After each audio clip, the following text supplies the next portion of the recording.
Bom dia, irmãos. É bom estar aqui novamente, vendo que a igreja está cheia. Isso é muito bom, muito bom. Significa que o povo de Deus está vindo para ouvir a palavra e é importante, né, estarmos reunidos. Não é uma opção, porque a Bíblia nos manda reunir-nos. Então, vocês que estão aqui, vocês estão obedecendo um mandado de Deus. Isso é bom para nós, é bom para a nossa vida espiritual. E tudo o que acontece, então, em decorrência disso, é parte do fato de termos obedecido. Tem muitas coisas que na vida a gente faz e porque obedecemos, acabamos desfrutando de coisas que o Senhor nos dá. Vamos para a nossa edificação hoje, ler no Salmo 127. Esse será o texto da minha palavra hoje no culto. Salmo 127.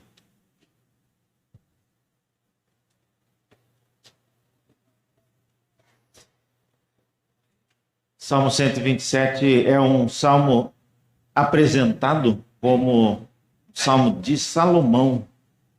Não tem tantos salmos de Salomão no livro dos Salmos, que nós sabemos tem dois. É esse aqui e o Salmo 72. Então, isso mostra que o livro dos Salmos, na verdade, é uma composição de vários autores. E aqui estamos nós com um salmo escrito pelo filho de Davi, Salomão. Então diz assim a palavra do Senhor. Olha só, estou lendo na revista atualizada. Se o Senhor não edificar a casa, em vão trabalham os que a edificam. Se o Senhor não guardar a cidade, em vão vigia a sentinela. Inútil vos será levantar de madrugada, repousar tarde, comer o pão que penosamente granjeastes.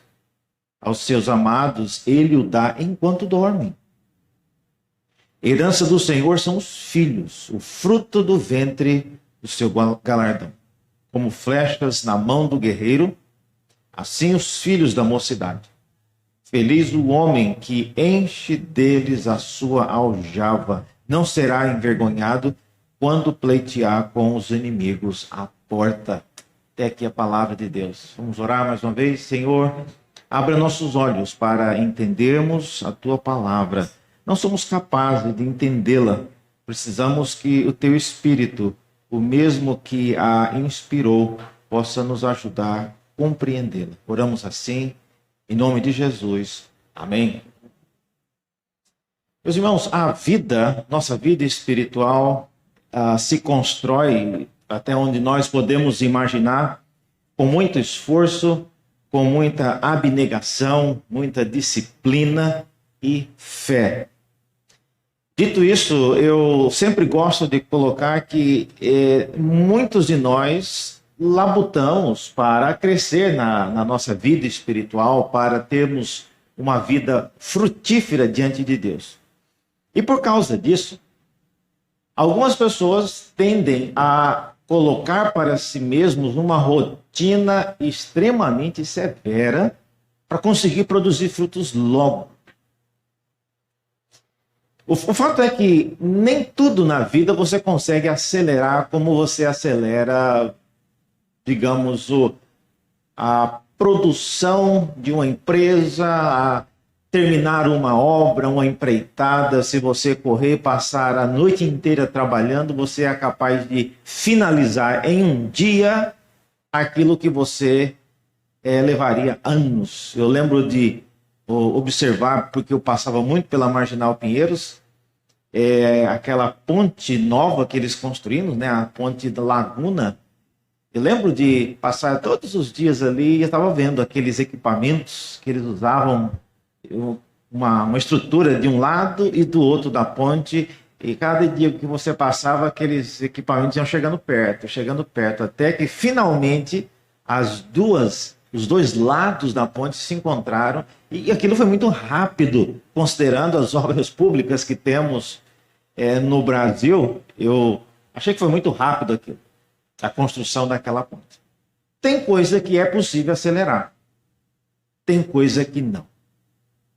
E o que esse texto está falando aqui é que nós devemos medir a velocidade, o empenho que a gente coloca no que nós queremos fazer, fazendo a seguinte pergunta: como saber se alguma coisa dentre as tantas que nós estamos fazendo para acelerar o processo tem sido em vão? Esse é o ponto.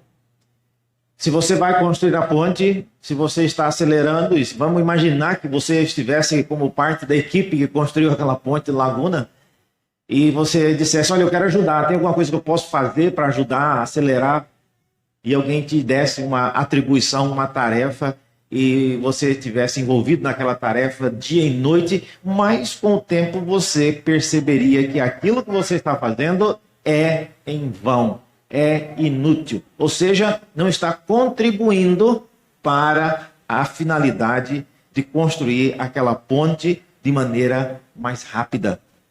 Então, esse salmo nos faz um grande desafio, que é o desafio de você saber honestamente como você tem investido nas coisas que você tem investido para a sua vida espiritual.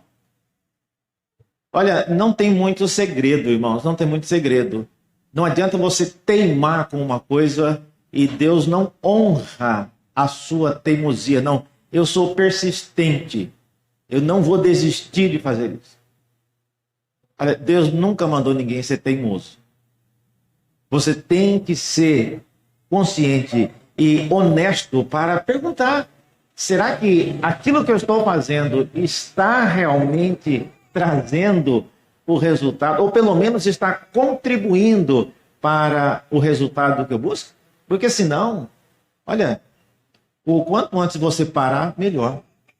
Então, esse salmo nos faz esse desafio. E ele começa, veja só, no versículo 1, na verdade, o salmo então vai falar sobre pelo menos 3 coisas inúteis e uma que eu acho que é muito útil. Então, veja só, a primeira coisa inútil que o salmista apresenta, no versículo 1, ele diz que se o Senhor não edificar a casa, em vão, ou seja, inútil, é trabalhar os que a edificam.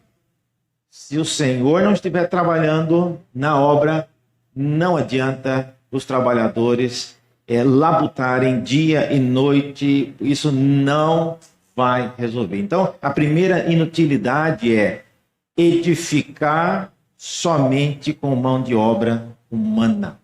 Essa é a primeira coisa inútil. Edificar somente com mão de obra humana.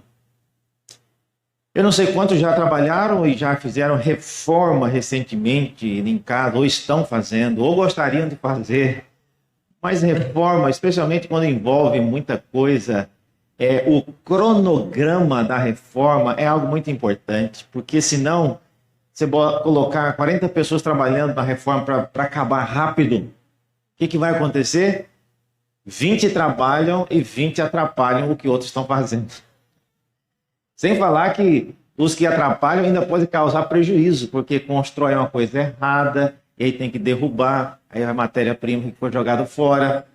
Ou então 20 trabalham, 20 ficam conversando, sentados, atrapalhando no caminho, né?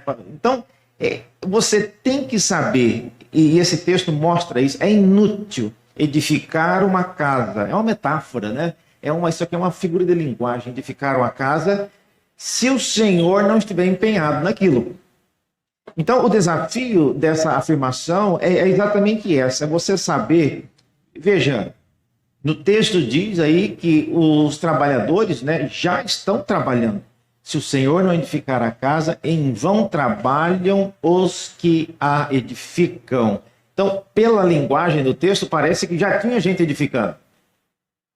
O texto não está dizendo que se o Senhor não começar a obra, ninguém vai trabalhar nela. Não, já tinha gente trabalhando. A casa já estava sendo feita.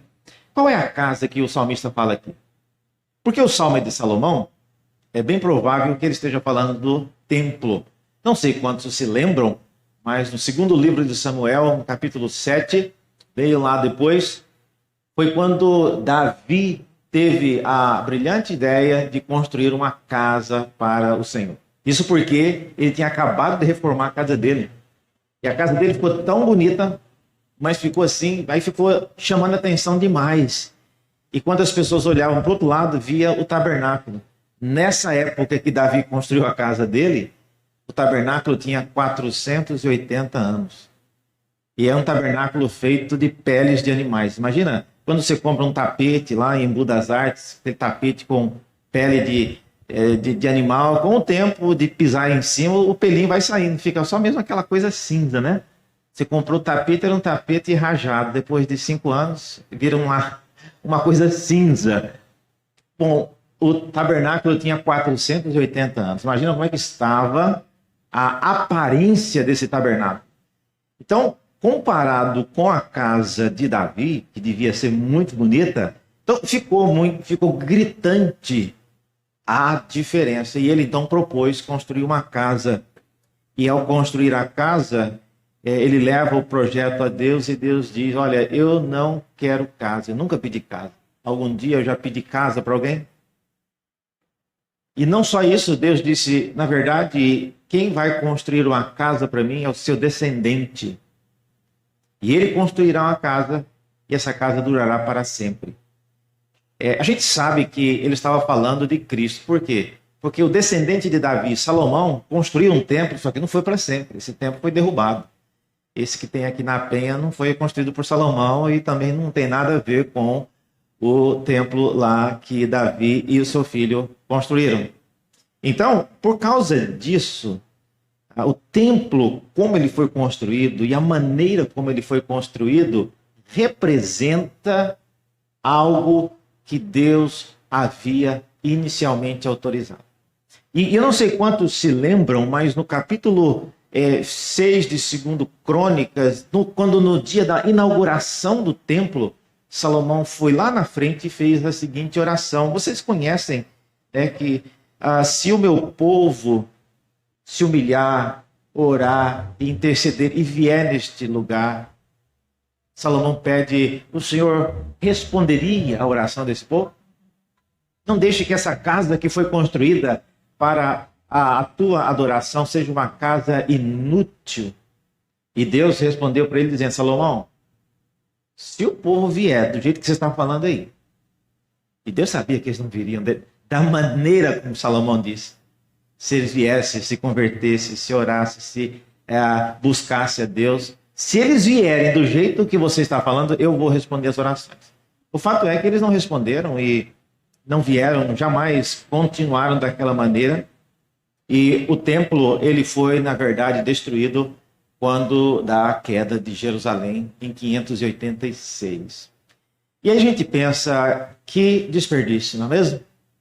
Tanta coisa, tanto investimento feito, tanto dinheiro colocado, e agora o templo está por terra, e a Bíblia fala que não sobrou pedra sobre pedra. Tá?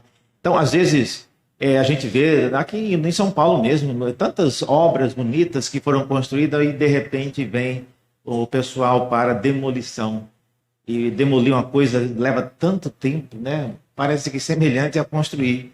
Aquele pessoal com martelete derrubando os concretos, é muito... Mas mostra, né, o quanto foi em vão o investimento colocado sem uma necessidade ou não teve duração. Então, a primeira lição que esse texto nos fala é isso, com essa mensagem do versículo 1, se o Senhor não estiver edificando, olha, não gaste o seu tempo nem sequer ajudando aquilo que Deus não está edificando. E aqui vai um desafio para vocês todos que gostam de ajudar as pessoas. Não ajude quem Deus não está ajudando. Você está perdendo o seu tempo e você está atrapalhando o que Deus está fazendo. Às vezes Deus não quer que alguma coisa aconteça. E você, porque tem mais dó da pessoa do que Deus tem, você acaba ajudando aquilo que Deus não quer ajudar. Reverendo, mas como é que eu vou saber disso? Como é que eu vou saber de quem Deus não está ajudando? Olha, há muitas maneiras de você ver isso. Você pode ver isso no modo como a idade da pessoa, o tipo de projeto que ela se envolve, o tipo de prática que ela quer realizar, o tipo de relacionamento que ela quer começar, o tipo de atitude que ela toma em relação às pessoas. Então, tem várias maneiras de você saber como poder se envolver com o trabalho. Então, talvez hoje esse texto não signifique para nós vamos construir aqui um templo novo para a igreja de Grajaú. Não. Mas tem muitas pessoas. Eu olho aqui, tem várias pessoas, tenho certeza que tem projetos. Então, se você tem projetos e você quer ajudar alguém, esteja consciente de aquilo que a pessoa quer fazer é parte do que Deus de fato abençoa.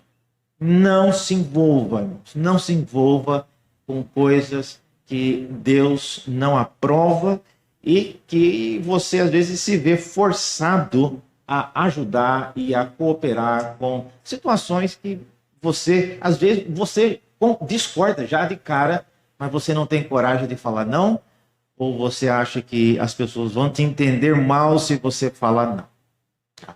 Agora, não entenda disso, irmãos, que eu estou dizendo que você não deve fazer mais nada na igreja. Não, o pastor deve estar desesperado. Estou tentando levantar aqui pessoas para cooperar na obra, reverendo. Você está dizendo aí para... Não, não é isso. Eu estou dizendo isso a respeito de projetos pessoais. Tá? Então, cuidado com pessoas que às vezes fazem projetos, planos, várias coisas e envolvem a vida dos outros. Aí eu vou fazer um projeto aqui, vou chamar a irmã Irion ali para me ajudar. Mas espera aí, você sabe se eles podem ajudar? Você sabe se eles querem ajudar? E você sabe se o tipo de ajuda que você está contando é aquilo que eles querem fazer? E mais importante, você sabe se Deus quer isso para a sua vida? Então, o resumo desse primeiro ponto é: não gaste o seu tempo, nem os seus recursos, ou a sua saúde, edificando para Deus algo que Ele nunca pediu ou nunca se dispôs a te ajudar. Você edificará em vão. E a sua decisão de edificar a si mesmo é pura vaidade. Tá? Então pense nisso.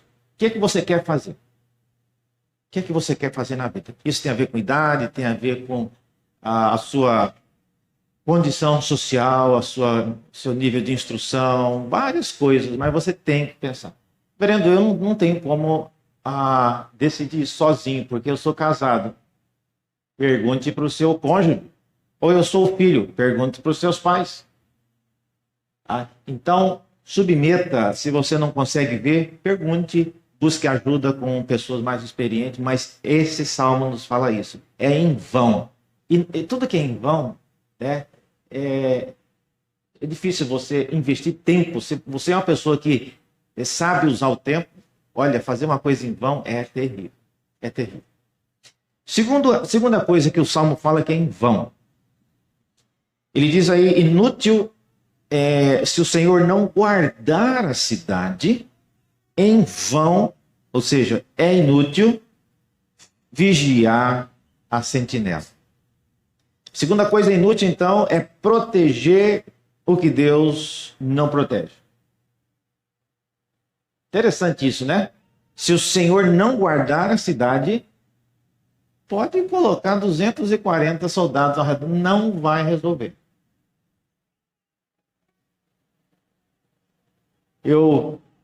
Foi aqui em São Paulo mesmo, há um tempo atrás, eu lembro de ter visitado uma família muito bem de vida lá na Zona Norte.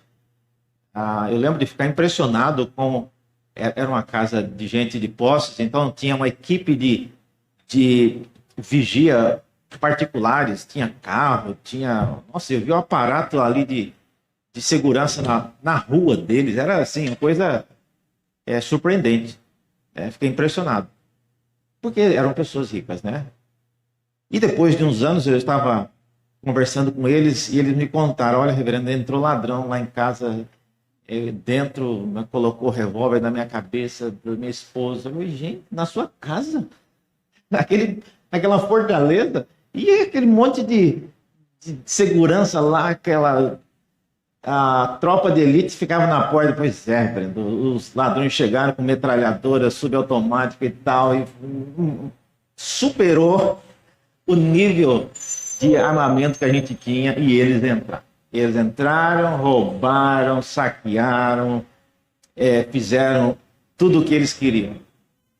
E eu fiquei pensando, muitos de nós aqui, mais ou menos, temos um cadeado no portão, às vezes, e a gente acha que está seguro. E está seguro, porque quem guarda é Deus. Não importa se você tem o exército todo na sua porta, ou se você tem um cadeado para paz, se Deus não guardar a sua casa, o cadeado não vai adiantar nada, ou o exército também não vai adiantar nada. E é isso que esse texto está dizendo aqui. Se o Senhor não guardar a cidade, a sentinela, ela vigia em vão. Agora, a pergunta é, por que Deus não guardaria a cidade de Jerusalém? Nós estamos falando aqui de Jerusalém. Por que Deus deixaria a cidade de Jerusalém se tornar alvo dos bandidos e dos invasores? Olha, se nunca tivesse acontecido uma invasão em Jerusalém e nunca ela tivesse sido deixada para ser saqueada, a gente nem comentaria esse tópico, mas como isso já aconteceu e mais de uma vez, então é importante que a gente pense nisso. O livro das Crônicas e outros profetas falaram sobre isso, que, por exemplo, no segundo livro das Crônicas, no capítulo 36, diz que o Senhor Deus de seus pais, começando de madrugada, falou-lhes por intermédio dos seus mensageiros, porque se compadecera do seu povo e da sua própria morada. E eles, porém, zombavam dos mensageiros, desprezavam as palavras de Deus e mofavam dos seus profetas, até que subiu a ira do Senhor para contra o seu povo. Textos como esses tem em vários lugares na Bíblia. Eu li aqui, segundo Crônicas 36, mas você pode achar em vários locais. Ou seja, Deus, por causa do desejo de corrigir, de disciplinar o seu povo, ele pode, às vezes, deixar que a Jerusalém fosse saqueada. E, de fato, foi. E uma das coisas que mais perturbaram os judeus daquela época foi imaginar por que Deus não faria nada para defender a cidade de Jerusalém. Por que Deus não faria nada? Porque ele queria destruí-la. Ele queria derrubar o templo. Ele queria que aquela cidade fosse, de fato, saqueada para propósitos de disciplina. Então, aqui está um ponto, irmãos, muito, eu diria, muito delicado. Não podemos ter mais pena e dó de uma pessoa do que Deus tem. Às vezes Deus está querendo disciplinar alguém e nós estamos querendo ajudar a pessoa, e adivinhe, se você está ajudando uma pessoa que Deus quer disciplinar, você está atrapalhando Deus. Então, a pessoa vive de maneira que não pede e não é digna da proteção de Deus, porque faz coisas que são proibidas, que não são coisas de alguém temente a Deus, são pessoas que vivem, têm atitudes, têm escolhas, andam com pessoas e se associam com práticas que inevitavelmente trarão para ele ou para ela prejuízos de ordem moral, de ordem financeira e até para a sua própria saúde. Então, se Deus resolve disciplinar alguém com sabedoria, você não vai fazer isso de qualquer jeito, mas pergunte para o seu pastor, para pessoas mais maduras, será que eu devo realmente ajudar essa pessoa? Será que eu devo realmente me envolver com esse projeto? Ou será que Deus, o projeto está capengando porque Deus quer que ele fique capengando mesmo? Então, essa é a segunda coisa inútil que o texto fala. A segunda coisa inútil é proteger o que Deus não protege. Não segure as pontas daquilo que está caindo, porque Deus é que está fazendo aquilo cair. Então, esse salmo fala, não adianta. Se o Senhor não guardar a cidade, em vão vigia a sentinela. Uma terceira coisa inútil que o texto fala, está no versículo 2, olha só. Inútil vos será levantar de madrugada, repousar tarde, comer o pão que penosamente granjear. Granjear é você ganhar esse pão, né? Galgar o pão.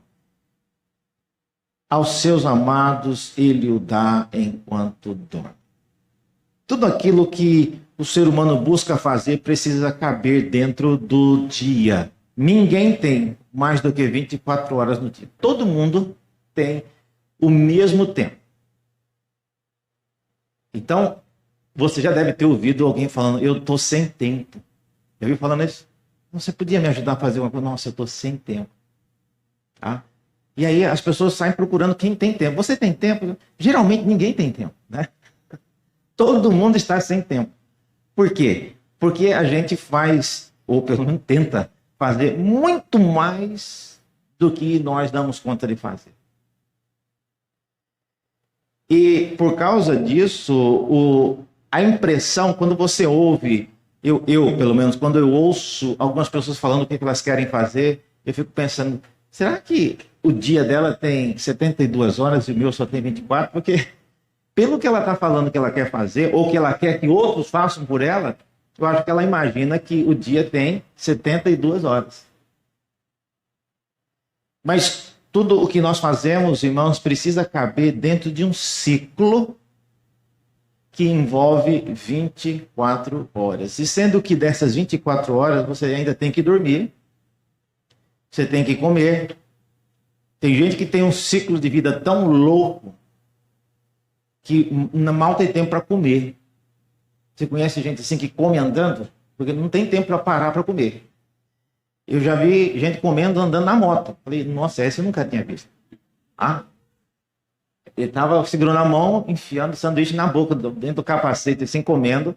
Era a hora do almoço, ele não tinha como parar. Isso eu nunca tinha visto. Mas se a sua rotina está tão louca que você não tem tempo nem para comer, que é uma coisa básica. Comer é a mesma coisa de recarregar o celular com a bateria. Se acabar, morre. Então, se você não comer, você morre. Nossa, tem gente que come demais, né? Mas assim, tem que comer o tanto que você fique vivo, com saúde, pronto para fazer as coisas. Mas, tendo dito isto, eu gostaria de desafiá-los a observar aquilo que você coloca na sua rotina, dentro do seu ciclo de vida. É possível fazer tudo aquilo que você quer fazer dentro das 24 horas? E mais do que isso, é possível você conseguir realizar o que você ainda não conseguiu no período de vida que você tem? Olha, esse versículo que nós acabamos de ler do Salmo 127, dizendo que eu acho isso até meio injusto, olhando do ponto de vista humano. Eu sei que quem está falando aqui é Deus. Mas do ponto de vista humano, é injusto. Muitos de vocês acordam bem cedo para sair para trabalhar, por causa do trânsito, por causa do deslocamento. Então, não é raro vários de vocês aqui pegarem a primeira lotação que passa 4 horas da manhã. Muita gente faz isso. O primeiro ônibus. 4 da manhã, vai fazendo conexões até chegar no emprego, para chegar 6 horas, bater o ponto bem cedo. Tem muita gente que faz isso, não são todos. Porque quem precisa trabalhar é o emprego que tem, então ele tem que fazer isso. E às vezes você está lá na lotação, ainda está escuro aqui na cidade, na região. E você passa nas casas, tem muita gente dormindo ainda. Muita gente dormindo. E vai acordar 8 horas da manhã. E você já está ali no ônibus 4h30. E a coisa que irrita é imaginar, esse inútil que está dormindo agora, ele ainda ganha mais do que eu. Eu estou aqui ralando, 4 da manhã estou saindo, e esse que está dormindo aqui deve ter ficado na balada até agora há pouco. Ele ainda vai acordar 9 horas e ainda ganha bem mais que eu, aparentemente tem bem mais coisas que eu tenho. Então, esse é o desafio. E esse salmo fala que o Senhor dá aos seus amados enquanto dormem. E é isso que eu queria pensar com vocês. Por que Deus dá aos seus amados enquanto dormem? E enquanto tem outros que quase que não dormem para conseguir o básico. Então, a pergunta é, primeiro, você é esse amado do Senhor? Essa é a primeira pergunta. Porque se você não for, olha, não faz diferença se você dorme ou se você não dorme. Você não vai receber do Senhor. Esse é um ponto. O Senhor dá aos seus amados. Ele dá àqueles que temem o Senhor. O Senhor dá aquilo que nós precisamos. Mas nós temos que ser pessoas que andam e que temem o Senhor. Tá? Mas você pode me argumentar, reverendo, e se eu for o amado do Senhor, se eu for alguém que teme a Deus, e mesmo assim eu não tenho aquilo que eu preciso? E eu sei que existem pessoas assim. Eu sei. Não é porque você é temente a Deus que a sua conta de luz vem lá, zero para pagar, o seu IPTU vem lá, não precisa pagar. Não, tem gente que é temente a Deus e tem contas para pagar. Tem dificuldades, tem coisas que não conseguem resolver. Então, como é que esse texto nos aplicaria à nossa vida? A questão é o que é que o Senhor dá? E esse é o ponto. Uma coisa é você afirmar que o Senhor dá aos seus amados. Agora, outra coisa bem diferente é você imaginar o que é que ele vai dar. Aí é outra coisa bem diferente. O que é que ele vai dar aos seus amados? Vocês sabem que na revista Corrigida, que é a versão que foi usada no Brasil até 1960, era uma versão da Bíblia muito usada, né? Depois de 1969, mais particularmente, foi que a revista atualizada começou a ser usada, e agora veio a nova Almeida atualizada. Mas aquela versão antiga, a revista Corrigida, sabe que ela traduzia esse texto aqui e ela dizia que aos seus amados ele dá o sono. Então, aqui na revista atualizada fala que aos seus amados ele o dá enquanto dorme. E nós já estamos lendo, imaginando que o que vai ser dado é tudo que ele pediu, as coisas que ele planeja, as coisas que ele sonha, as coisas que as pessoas ao seu redor geralmente têm, aquilo que é próprio da minha fase da vida, da minha idade, dos meus filhos. E olha, gente, imaginar aquilo que nós vamos receber do Senhor é algo perigoso, tá? E aqui eu deixo uma palavra para todos vocês. Não imaginem aquilo que o Senhor quer te dar com base naquilo que ele tem dado para o outro irmão da igreja. Deus não compara a vida de cada um de nós. Se eu dei para a irmã ali algo, eu vou ter que dar para o outro igualzinho eu dei para... Não.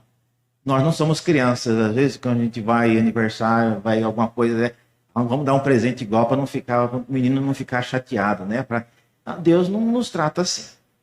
Ele pode sim abençoar muito uma pessoa e abençoar financeiramente só 30%, a outra pessoa de igual modo. Ambas são pessoas tementes a Deus. Mas por que não foi igual para os dois? Porque para Deus o mais importante não é a nossa prosperidade financeira. Para aquele que ele deu mais, ele também cobra mais, essa pessoa tem mais responsabilidades, essa pessoa tem mais tribulações na vida, porque mexer com dinheiro, mexer com um negócio que envolve a vida de... Às vezes a gente pensa, né? Eu estava passando ali, eu vi o tamanho daquele supermercado Ricoh ali na avenida, né? E fiquei pensando, olha, e do lado tinha uma outra vendinha, né? Um dono do supermercado desse, A gente pensa, nossa, maravilha, né? O cara está lavando o cavalo na égua com dinheiro, né? E deve estar mesmo. Mas o tanto de problema que ele tem. Problema com o funcionário, problema se o cara não declara imposto de renda, problema fiscal, se o cara é ameaçado de morte por um monte de vendedor. Nossa, a quantidade de problema que uma pessoa dessa tem é enorme. Ele tem um carro chique, ele tem uma casa bonita, todo, mas ninguém sabe o inferno que ele vive na sua vida pessoal. E já o cara da vendinha do lado, ele não tem realmente quase nada. Mas o que ele tem, ele encerra a porta, ele vai dormir em paz. Ninguém quer matá-lo, ninguém quer sequestrá-lo. Ele não precisa sair guiado por segurança da vendinha dele para ir para o carro. Ele entra lá no seu carrinho tranquilo e vai para casa. Então veja, o grande problema desse texto aqui, aos seus amados, ele o dá enquanto dorme, é o que a gente imagina que Deus vai nos dar.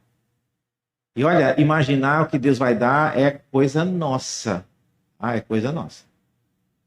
Quando Jesus falando, ele diz que nós não devemos nos preocupar demais com aquilo que devemos comer, beber e vestir, mas buscar o reino de Deus e as demais, e estas coisas nos serão acrescentadas.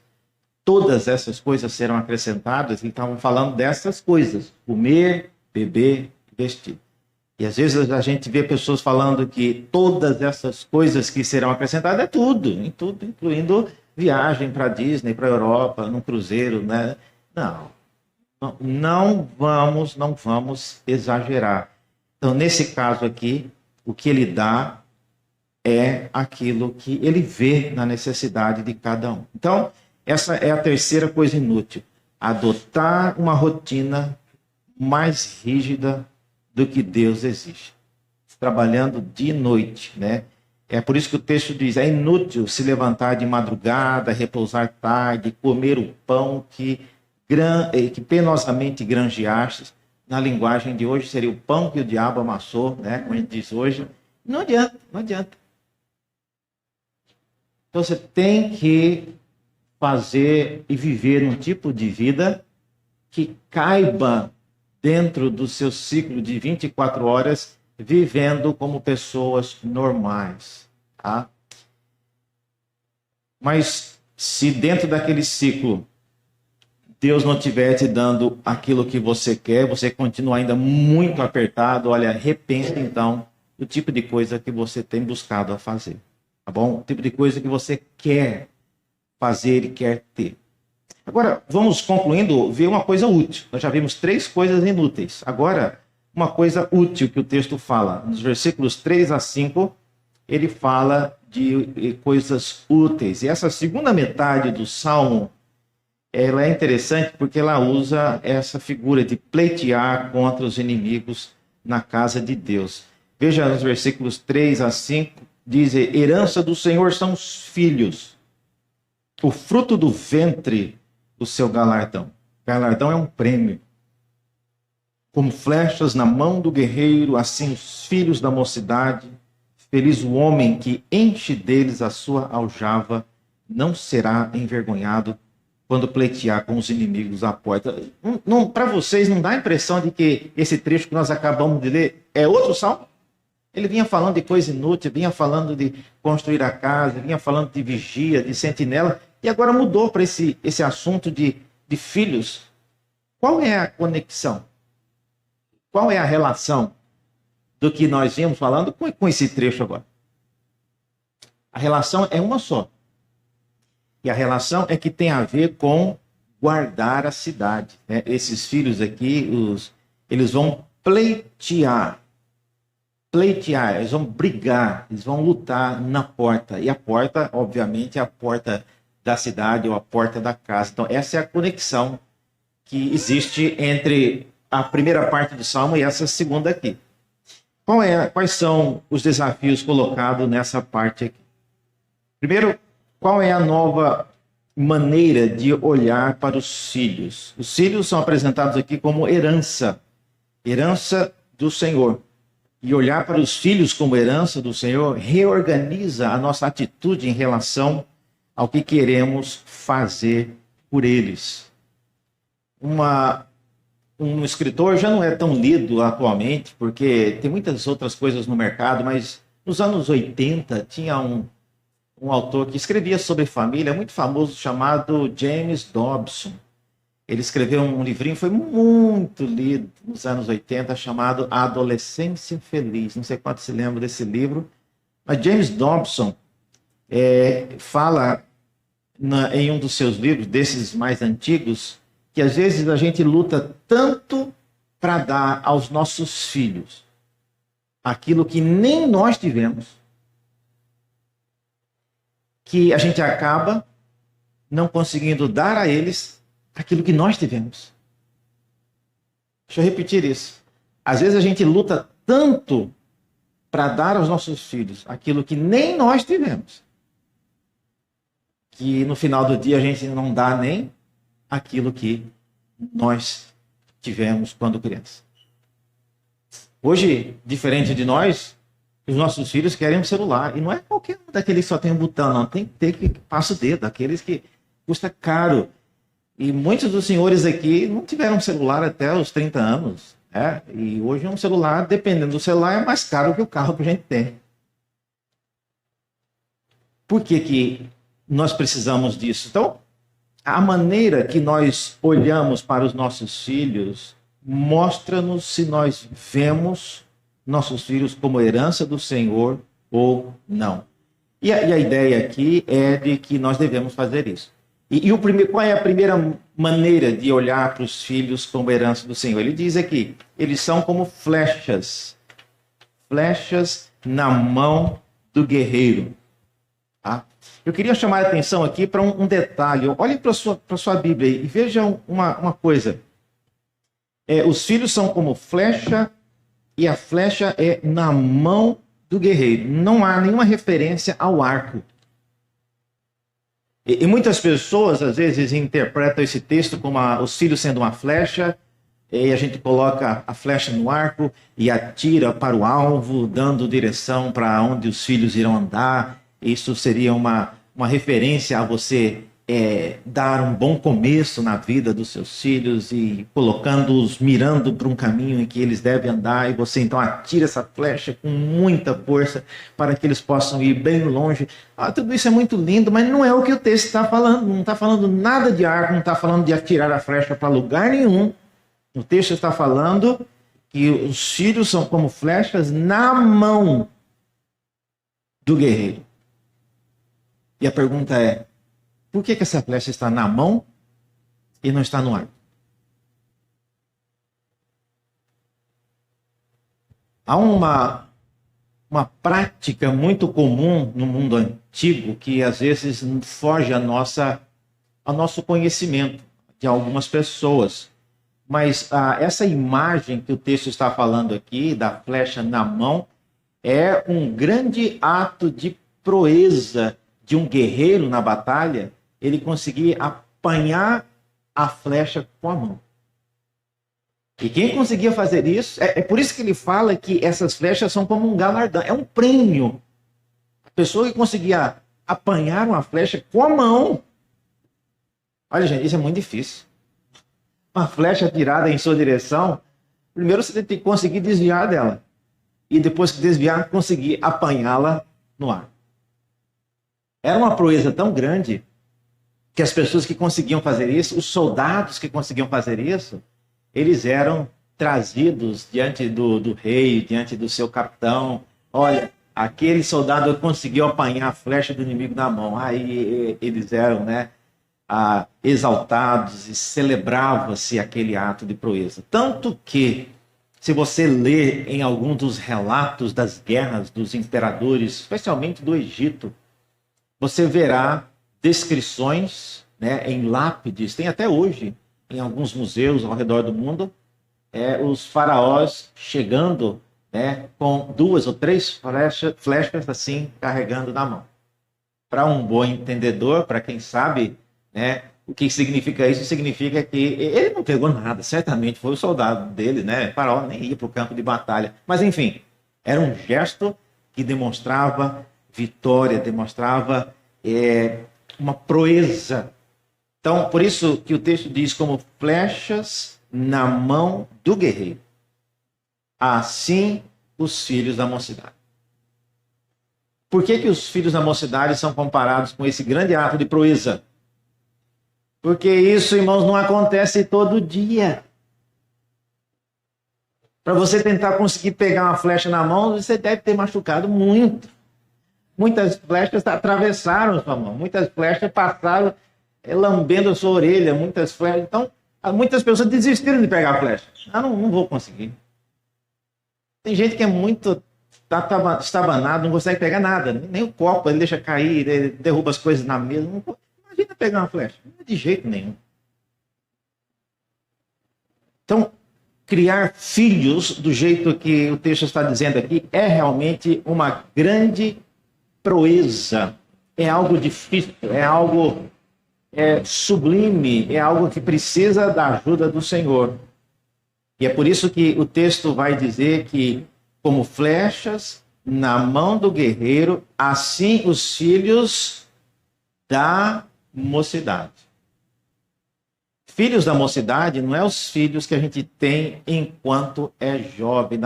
E na mocidade você não tem filhos, você não é casado ainda, mas a ideia aqui é que os filhos são jovens. Tá? E eu acho interessante que ele não está falando que os bebezinhos são como flechas na mão do guerreiro, que os meninos, né, pré-adolescente, não, os jovens são como flecha, porque é aí que você vê se todo o empenho que você colocou arredondou em alguma coisa produtiva. E olha só, o texto continua dizendo de que maneira eles são flecha. Isso é uma metáfora, né? Mas ele vai aplicar agora. Feliz o homem que enche deles, ou seja, enche desses filhos, né, que ele pegou, essas flechas. Enche deles a sua aljava. Aljava é o local onde coloca as flechas. Veja, interessante, na figura aqui, não tem nada com atirar flecha para lugar nenhum. Ele pega a flecha e depois coloca na aljava. Não tem nada de batalha envolvida, não tem nada de usar a flecha para atirar para lugar nenhum. Então, feliz é aquele que pega e coloca na aljava. Enche deles a sua aljava. E aí diz o texto que não será envergonhado. Aí a pergunta é, envergonhado de quê? Por quê? Ou onde? Aqui vocês vão ter que confiar na minha palavra, né? Mas o Maurício também, né? Mas vocês sabem, já deve ter ouvido que a Bíblia que a gente lê, ela foi escrita também, né? Originalmente numa outra língua. A língua chamada língua hebraica, que hoje ninguém mais fala essa língua. O judeu que tem lá em Higienópolis, naquela região, eles falam hebraico moderno, é diferente. Mas há uma variação aqui, que algumas vezes, se você tem várias Bíblias em casa, eu te deixo esse desafio. Chegar em casa, você olhe como é que as Bíblias, revista corrigida, a revista, a Nova Versão Internacional, tem tantas outras versões, olhe como que eles traduzem esse versículo 5. Varia bastante. Então, isso nos deixa já pensando que deve haver alguma outra maneira de traduzir isso. E uma maneira que você verá, e que eu creio é uma possibilidade bastante forte, é que quem não será envergonhado são os filhos. E algumas versões colocam não serão envergonhados. Ou seja, o que o texto está falando é que filhos criados na disciplina e na demonstração do Senhor, eles não trazem vergonhas quando tiverem que pleitear com o inimigo à porta. Pleitear com o inimigo não é brigar com o ladrão que está pulando o muro querendo roubar a moto. Não é isso não. Deixa levar. Não vá reagir com o ladrão, né? Pleitear, embora a palavra pleitear seja um pouco assim estranha, nem todos, mas pleitear tem a ver com pleito, Pleito é você debater com alguém. Então, o que o texto está dizendo aqui é que esses filhos, eles serão capazes de defender, por meio da argumentação, aquilo que lhes é confrontado na fé, na ética, na postura. Então, são filhos que saberão argumentar, são filhos que saberão persuadir conforme aquilo que lhes fora ensinado durante a juventude. E não filhos que não têm argumento, eles saem eles apelam e movem para a violência, porque eles não conseguem argumentar, não conseguem vencer pela palavra, então eles vão pela força. E hoje em dia, aqueles que realmente se tornam pessoas proeminentes, ainda que para o mal, são os que sabem argumentar. Aqueles que sabem argumentar para o mal, não estou falando para o bem, não. Para o mal, conseguem ir longe. Quanto mais para o bem, irmãos. Quanto mais para o bem. Enfim, esse é o que o texto fala ser um gesto que é totalmente útil. Nós vimos 3 coisas inúteis e essa última é extremamente útil. Pleitear com os inimigos, com as armas de Deus. Tá? E as armas de Deus são os nossos filhos criados na disciplina e na demonstração do Senhor. Eles, pela graça do Senhor, serão capazes de defender a causa do nosso lar, do reino de Deus, diante de um mundo que caminha cada vez mais para uma atitude totalmente devassa e pervertida dos princípios de moral, de ética e de temor a Deus. Que o Senhor nos dê o privilégio de ver nossos filhos caminhando nessa direção. É uma proeza, como o texto diz. É como se você conseguisse pegar uma flecha na mão. É muito difícil. Tá? E a igreja, como um corpo de Cristo, deve ajudar uns aos outros nessa tarefa. Que Deus nos abençoe e nos ajude a refletir nessas coisas e aplicar em nosso coração. Vamos orar mais uma vez? Ó Deus, obrigado pela tua palavra. Pedimos que o Senhor aplique-a em nosso coração conforme o Senhor bem nos conhece. Não sabemos, ó Deus, o que o Senhor fará com a vida dos nossos filhos.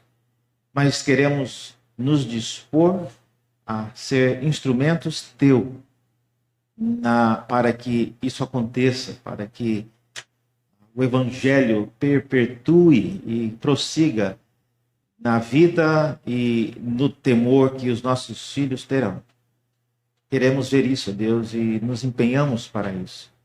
Não nos deixe que envolvamos com práticas e atitudes inúteis, mas que nos envolvamos com esta que é a atitude mais útil do que todas as outras. Oramos e pedimos isso em nome de Jesus. Amém.